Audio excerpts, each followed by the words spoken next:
বিসমিল্লাহির রহমানির রহিম। সকল প্রশংসা আল্লাহর, সকল ক্ষমতার মালিক আল্লাহ মহান।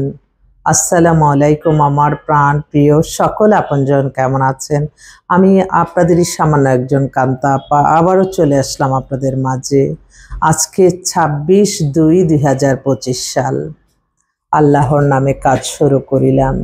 আমি আমার আল্লাহর ঘরে সালাম ও দোয়া পৌঁছে দিলাম। আমার প্রিয় নবীজির রওজা মোবারকে সালাম ও দোয়া পৌঁছে দিলাম। হযরত শাহজালাল শাহপরানে সালাম ও দোয়া পৌঁছে দিলাম। আজমির শরীফে সালাম ও দোয়া পৌঁছে দিলাম। আল্লাহর নামে কাজ শুরু করিলাম। আমিন। আমাদের এই প্রতিষ্ঠানটা হচ্ছে বিয়ে শাদীর একটা মাধ্যম।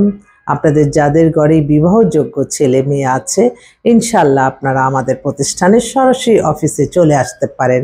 অফিসের ঠিকানাটা বলে দিচ্ছি, বাড়ির number 8, block B, main road, Banasree, Rampura.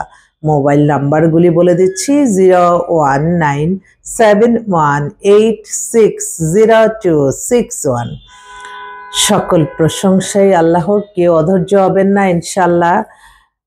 আমি সবসময় মনে করি আল্লাহ যেখানে জুরি লেখা আছে না যাওয়া পর্যন্ত হবে না, কিন্তু আল্লাহ বলছে তোমরা চেষ্টা করো। যেমন আমাদের কাছে আপনার বায়োডাটার ছবি, আপনাদের মেম্বার হয়ে আপনাদের চয়েসটা বলে দিবেন। এভাবেই আমরা চেষ্টা করতে করতে আলহামদুলিল্লাহ একটা মিলে যাবে।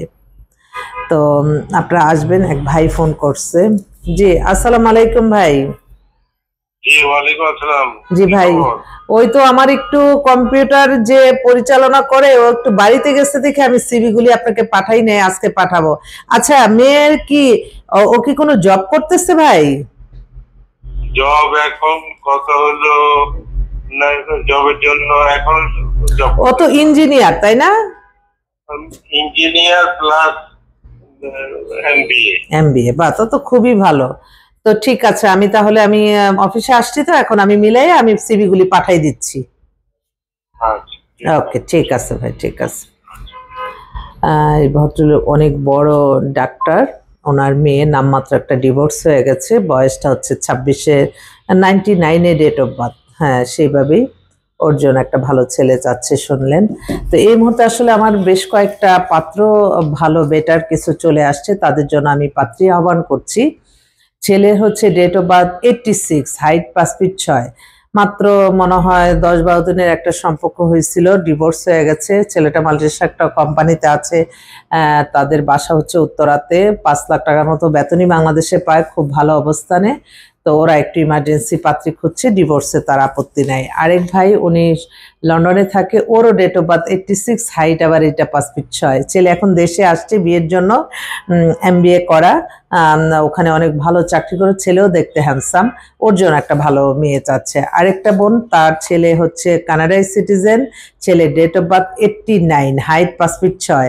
ও হচ্ছে ইঞ্জিনিয়ার, ওখানে সফটওয়্যার ইঞ্জিনিয়ার। ওরই বাবা, বিশাল ব্যাপার। তো শর্ট ডিভোর্স, ওর জন্য একটা ভালো ছেলে চাচ্ছে, রিসেন্ট আসবে। আরেকটাও কানাডা সিটিজেন, ওর ডেট অফ বার্থ 91, হাইট হচ্ছে 5 ফিট 9। ও ইঞ্জিনিয়ার, ওর একটা নামমাত্র ডিভোর্স আছে, ওর জন্য একটা ভালো মেয়ে চাচ্ছে।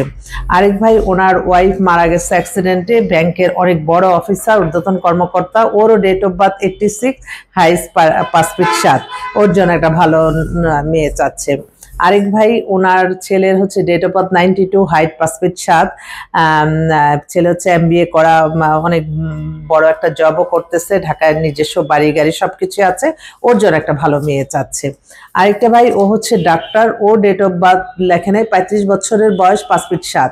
ওর ডিভোর্স হয়ে গেছে, ওর জন্য একটা ভালো মেয়ে চাচ্ছে, এটা প্রফেশনাল। আরেকটা ভাই, ও হচ্ছে ব্যাংকের ঊর্ধ্বতন কর্মকর্তা, ওরও ডেট অফ বার্থটা 90, হাইট হচ্ছে 5 ফিট 8। ওরও নামমাত্র একটা ডিভোর্স আছে, ঢাকায় বাড়ি গাড়ি সবকিছু আছে। ও বিএসসি এন্ড সিএসসি ইঞ্জিনিয়ার, তো ছেলেটা ব্যাংকে জব করে, যে ওর জন্য একটা ভালো মেয়ে চাচ্ছে। আরেকটাও কানাডায় সিটিজেন, ওরও নামমাত্র একটা ডিভোর্স হয়ে গেছে। ওর ডেট অফ বার্থটা ও Canada, recent BC Columbia, operation SSC, Bangladesh, Australia. ও এডুকেশন হচ্ছে, ও অস্ট্রেলিয়া থেকে মাস্টার্স করে এখন ও কানাডাতে সেটেল হয়ে গেছে, কানাডাতে চাকরি করে, ওখানে নামমাত্র ডিভোর্স। আরেকটা আমেরিকা থেকে পিএইচডি করা, ওর ডেট অফ বার্থ 83, ইঞ্জিনিয়ার ছেলে। ওরও নামমাত্র একটা ডিভোর্স হয়ে গেছে, ও 5 ফিট 8 লম্বা, হ্যান্ডসাম দেখতে, ওর জন্য একটা ভালো মেয়ে চাচ্ছে। আরেকটা Germany citizen, date of birth 89, height 5 feet 9, B C engineer electric and electronics, সে এখন দেশে আসছে, দেশেই থাকবে, ওর ভালো পজিশন, ওর নামমাত্র একটা ডিভোর্স, ওর জন্য একটা ভালো ছেলে মেয়ে চাচ্ছে। তো আমার অনেক বোনরা আছে যারা এই শর্ট ডিভোর্স বা অনেকে আছে ডিভোর্স কিছুটা মেনে নেয় ভালো ছেলে হলে, পরিবার ভালো হলে। তো আমি অনুরোধ করব তারা যাতে আমার যোগাযোগ করে ইনশাল্লাহ অফিসে সরাসরি ভিজিট করে চলে আসতে পারে। আমরা প্রতিদিনই অফিসে বসি সকাল 10টা থেকে রাত্র 10টা পর্যন্ত। সামনে রমজান, এসো হে রমজান এবং খুশ আমদেদ মাহে রমজান। রমজান উপলক্ষে আমরা কিন্তু একটা বিশেষ ছাড় দিয়েছি যে আপনাদের মেম্বার ফিটা দিয়ে আপনারা বিবাহটা সম্পন্ন করে নেবেন। অনেকেই আছে, আমি সবসময় আল্লাহর কাছে বলতেছি যে আল্লাহ এই রমজান মাসটা যাতে আল্লাহ রহমত বরকতেই কাটে এবং প্রত্যেকটা সময় যাতে আপনার এবাদত বন্দিগি করে যেতে পারি, কোনো প্যারাশানে যাতে না লাগে। আসলে নিজে প্যারাশানির মধ্যে থাকলে আরেকটা মানুষকে কিন্তু মন ভরে সেবা দেওয়া যায় না। সেজন্য আমি আপনাদের দোয়া চাই, আপনারা দোয়া করবেন যাতে প্যারাশানি মুক্ত হয়ে ভালোভাবে কাজগুলি করে যেতে পারি আপনাদের কল্যাণে। তো এটা অন্তত সবসময় মনে রাখবেন, সততা পরিশ্রম দিয়ে কাজ করতে হবে। আমাদের জীবন মান পরিচালনা সবকিছু আমার আল্লাহকে মেনটেন করলেই আপনি জীবন সাকসেস। আপনি নামাজ রোজা ইবাদত বন্দিগি দান সদকা মানুষের কল্যাণ হজ উমরা পালন ভালো কাজ করে যান, দেখবেন আল্লাহই আপনাকে ভালো রাখবে। তো আমার একটু অনুরোধ, রমজান খুশ আমদেদ মাহে রমজান, এই রমজানে যাতে আল্লাহ একটু প্যারাশানি মুক্ত রাখে, বেশি বেশি ফরজ কাজগুলি যাতে আল্লাহ করার তৌফিক দান করেন। এবং প্রত্যেকটা, শুধু আমি আমার প্রফেশনের ক্ষেত্রে না, সবসময় দেখেন অন্য অন্য মুসলিম কান্ট্রিতে দেখা যায় যে রমজান মাস একটা আলাদা একটা আনন্দময়, আলাদা একটা আল্লাহর প্রতি তাদের সমস্ত কিছু ইয়ে করে, দেখা যায় জিনিসপত্রের দাম একদম কমিয়ে দেয়। কিন্তু আমাদের দেশে যাতে এই মন মানসিকতা না থাকে। রমজান মাস মনে রাখতে হবে এটা আল্লাহর সন্তুষ্টির মাস, এটা রহমতের মাস, বরকতের মাস। যত পারেন এবাদত বন্দিগি করে মানুষকে প্যারাশানি মুক্ত রাখা। যেমন হ্যাঁ, আমার সত্যি কথা কি, রমজান মাসে দেখা যায় এখন সামাজিক যোগাযোগে এক একজন অনেক ইফতার টিফতার নিয়ে, এগুলি সব সামাজিক যোগাযোগের মাধ্যমে। আরেকজন সারাদিন রোজা ভাঙ্গার, হয়তো তার ভালো একটা খাবারও নাই, তখন এই যে আক্ষেপটা যে আরে এটা যদি খেতে পারতাম, এই যে আক্ষেপগুলি যাতে মানুষের না থাকে, তাদের দৈনন্দিন জীবন যাত্রা যাতে সহজ হয়ে যায়, সহজভাবে তারা যাতে জীবন জীবিকা নির্বাহ করতে পারে। রমজান আসলেই আসলে আমাদের ওই যে সবাই আসলে সত্যি কথা যেটা, এটা গরু মাংসটা যেমন সবাই একটু সারাদিন রোজা রাখে, একটু ভালো মন্দ খেতে চায়। তো এই গরুর মাংসের কেজি যদি আপনার 400-500-র মধ্যে করা যায়, মনে রাখতে হবে একটা মাস আমরা কোনো ব্যবসা করবো না, কিচ্ছু না, এটা আল্লাহ সন্তুষ্টি লাভের আশায় মানুষের আত্মাকে শান্তি দিব।